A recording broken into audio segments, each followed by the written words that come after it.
And my biggest fear is that they're going to march toward Jordan. And I hope every American understands if the king of Jordan goes, if he's the victim of these guys, then the whole Mideast is in turmoil. And you really think that's possible? Yes. What makes you think they have the organization to pull something like that off? What makes you think they don't?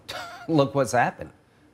Look what's happened. They have basically occupied a portion of Syria. They took the second largest city in Iraq. They're going into Baghdad. My #1 goal is let us stop them from going into Baghdad, not the Iranians.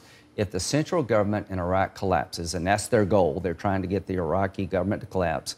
The Iranians dominate the south. They'll own all the resources in the south. These guys will operate from Baghdad to Kurdistan all the way into Syria.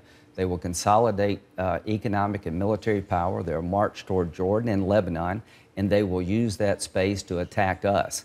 If Baghdad falls, if the central government falls, a disaster awaits us of monumental proportions. Now, the question about the leadership there now, Prime Minister Maliki, he is somebody who perhaps has not done all the things that the U.S. should have wanted them to do, which is, I think, an understatement. Yeah. So is he the right man for to lead Iraq right now?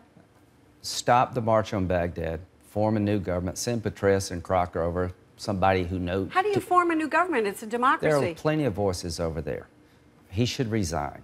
He's incapable of bringing the Sunnis back into the fold. 3 things have happened in 2010 and 11 to create this. How did we get here should be the question. Al-Qaeda in Iraq, the predecessor to ISIS, was on their back, just about gone. Syria blows up. They get reinforcements from Syria into Iraq. Maliki withdraws from the coalition. He becomes a sectarian leader.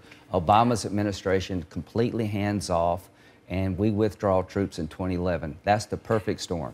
But whose fault was that? I mean, you know, President Obama's fault. Why is that President Obama's fault? Maliki didn't want to leave a residual force. No, that's there? not true. That is absolutely a lie. I was there on the ground at the request of Secretary Clinton.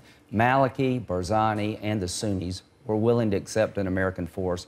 We wanted the agreement to go through Parliament, which would have been a disaster. They got what they wanted.